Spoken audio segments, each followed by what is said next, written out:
Hello guys, Susie here and welcome back to Star Stable.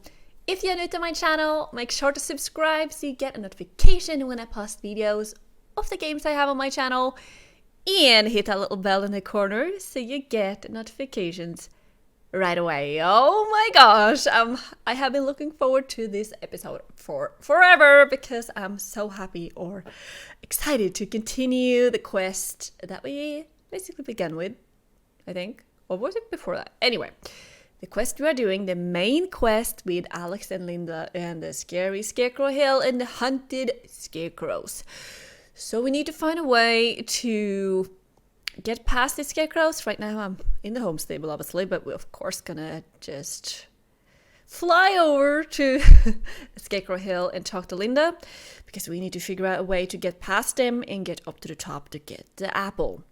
So let's not waste time here and let's go over to Scarecrow Hill right away. Alright, here we are where we left off in the previous episode, and Linda has the quest for us. And now you can see the hunted scarecrows going in the background here. So let's speak to Linda. Alright, Linda, do you have any idea what we should do? Angry scarecrows. Okay, what are we going to do now? It will be hard to find out about the scarecrows, so I think we need to speak with Elizabeth about this. This is powerful magic we are talking about. Yeah, it looks like it.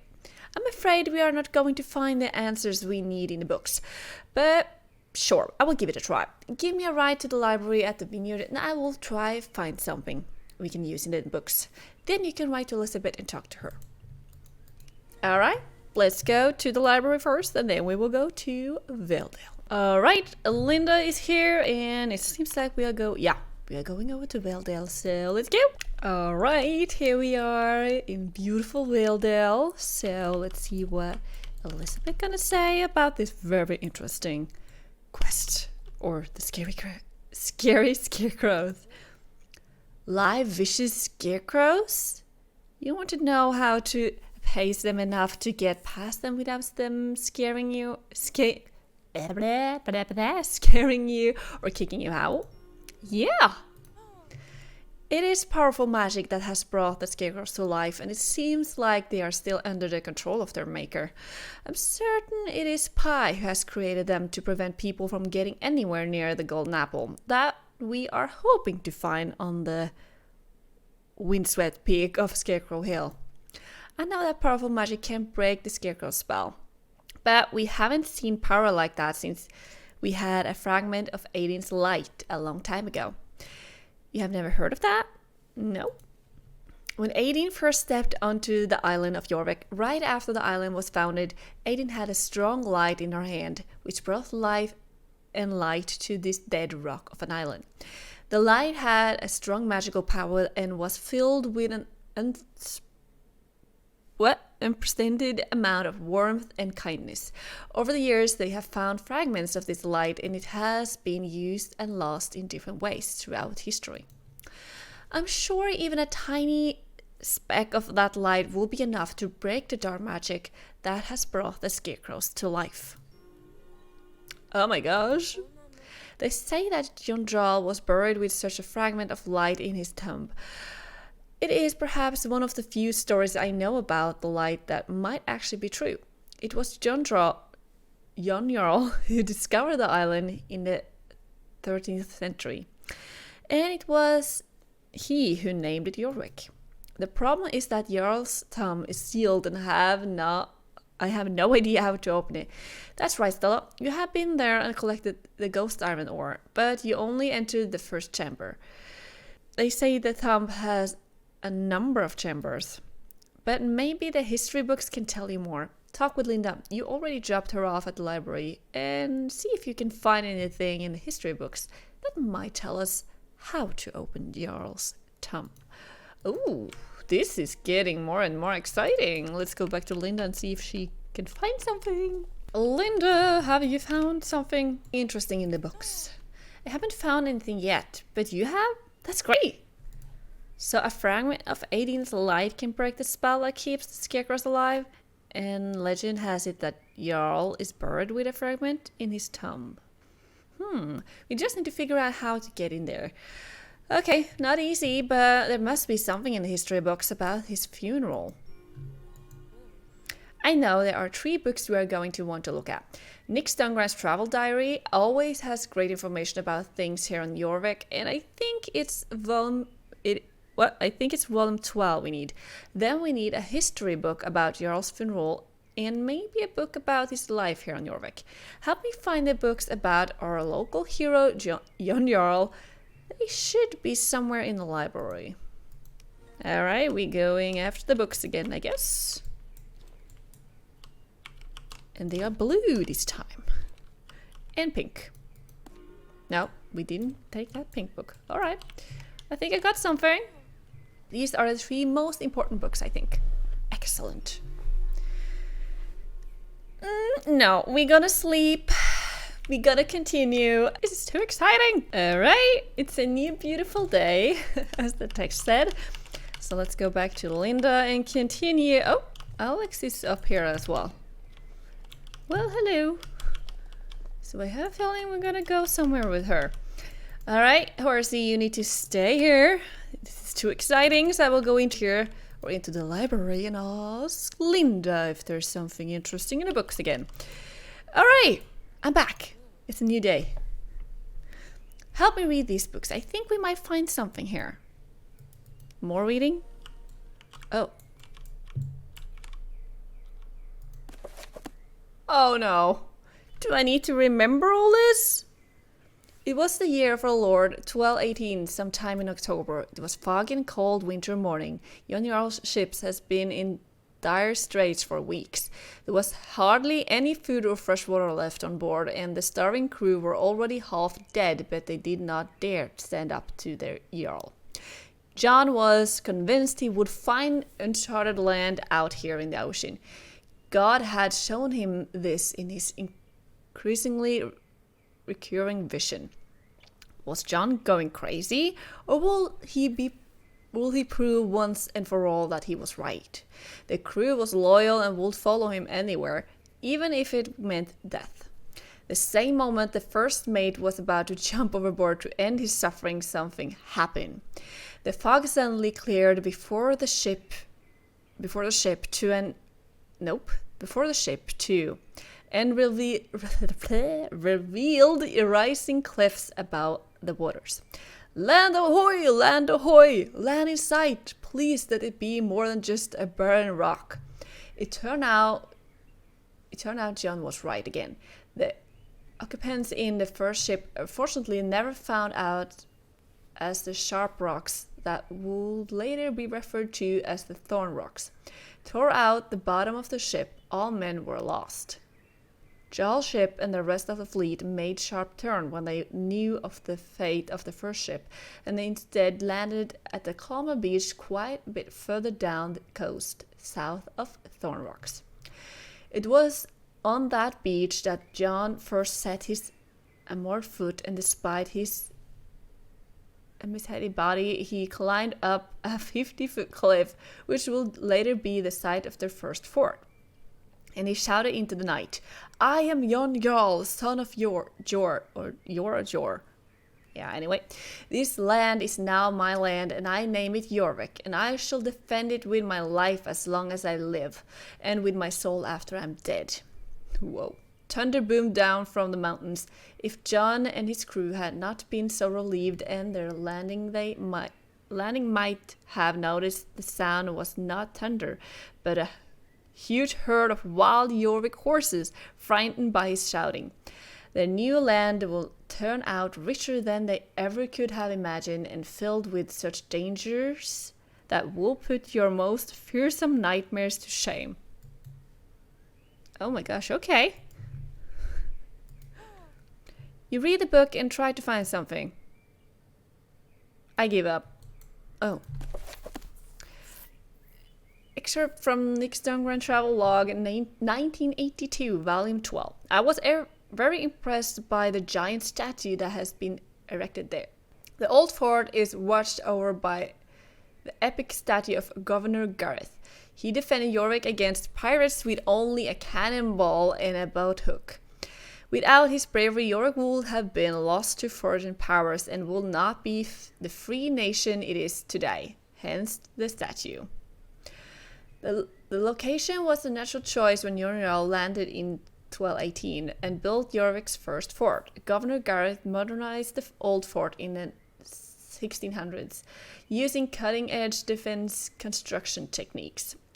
Gareth was proud of the fact that his ancestor had traveled with Columbus on his famous transatlantic voyage in 1492, and therefore named the fort after famous sister ship of Santa Maria. During extensive renovation, Gareth is said to have found a number of very interesting artifacts in the walls of the old fort. Legend also has it that Gareth still watches over the very unique artifact himself from beyond his final resting place. The artifact apparently has something to do with the sun. The sun? That I have a feeling is important. Someday I will find the time to investigate these stories more thoroughly. But today I have an exciting search ruin to visit. But this has been fascinating, I must admit. Oh. Jon Jarl's funeral was held on a breakfall day in the year of 1263. For 4 years, Jon wreaked on Jorvik and never left the island since the day he first claimed the island as his own. He fought hard for many years, but was viewed as a fair and popular ruler who tried hard to unite the many small kingdoms that emerged on the island. Anyone who stood against Jon would face a very dangerous enemy. Well, everyone knows of his exploits and the history books explain it well. The funeral was attended by many guests representing nearly all the clans of Jorvik.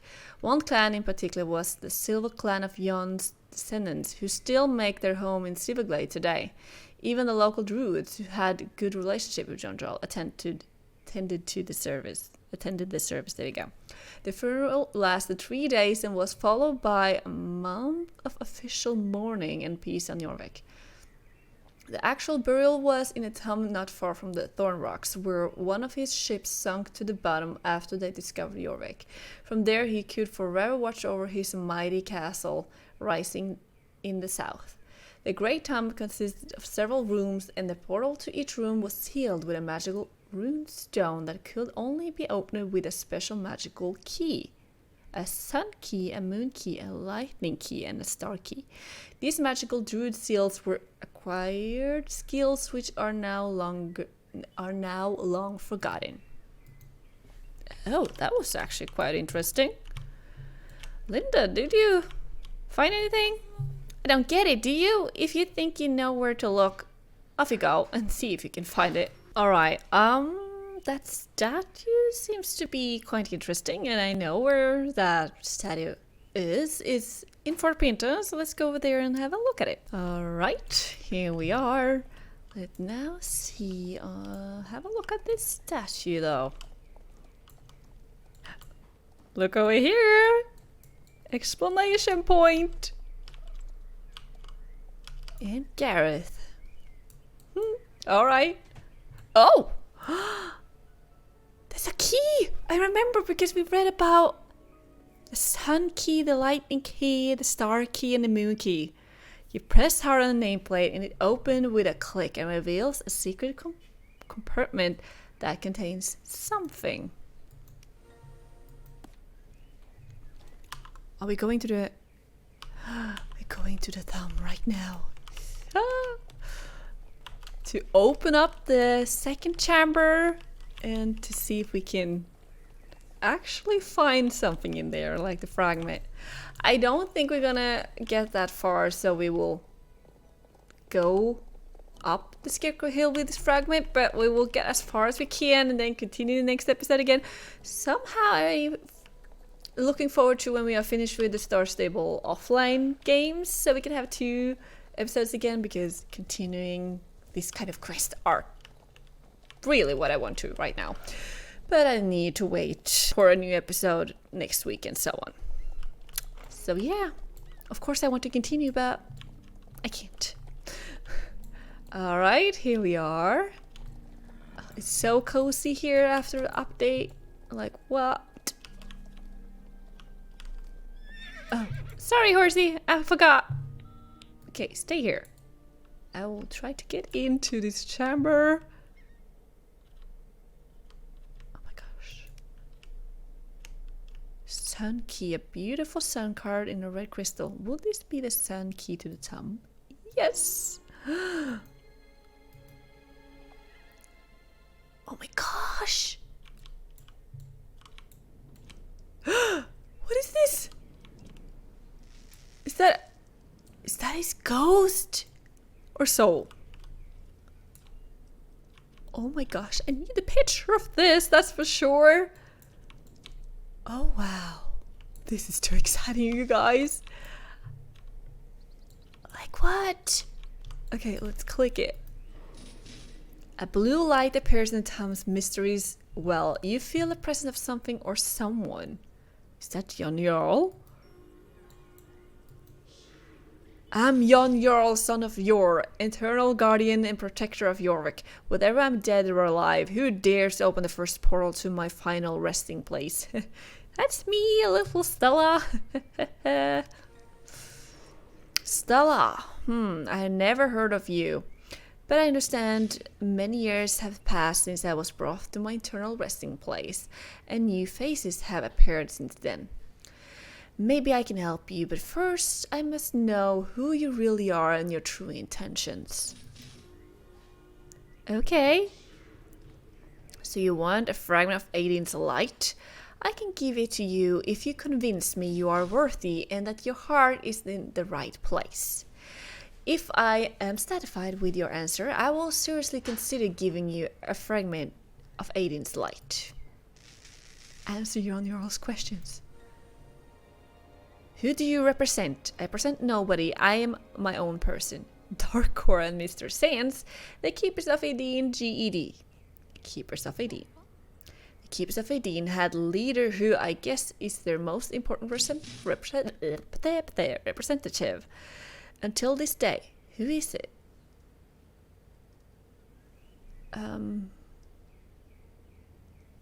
Alex, Elizabeth, Fripp, not Mr. Sands, but I'm a little unsure. Is that Fripp or Elizabeth Sunbeam? Fripp? It was Fripp. If I give you what you came for, in the principle you will be acting in my name. Therefore, I must be sure you know who I am. Which year did I land on Jorvik?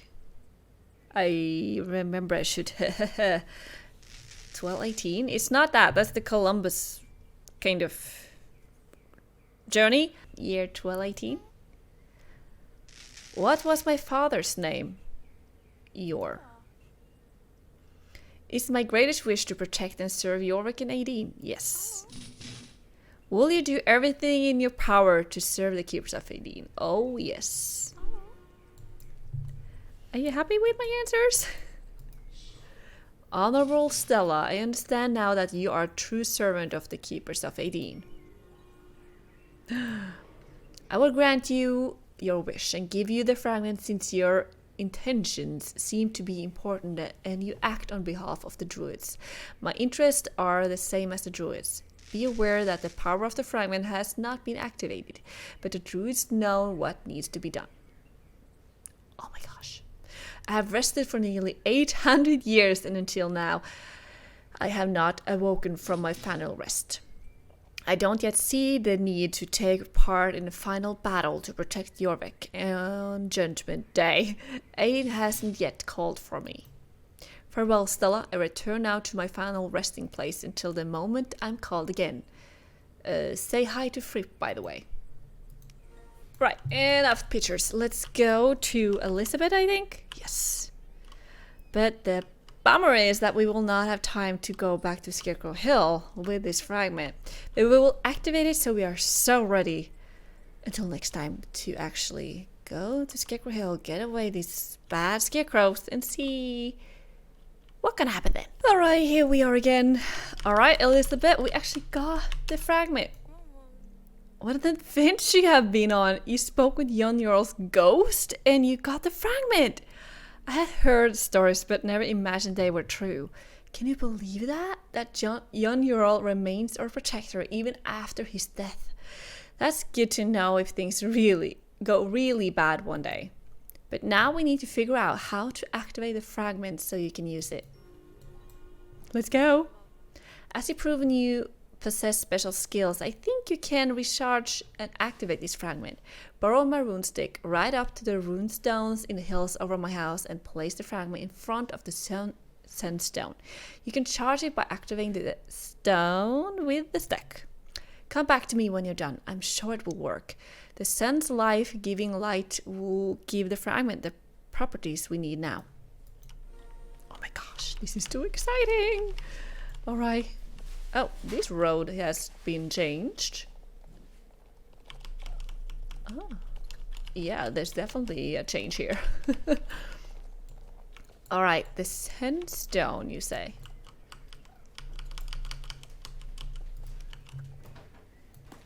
Alright, now it's placed over there. Let's... Nope. Let's give some light to the fragment. We go with that instead. Waypoint.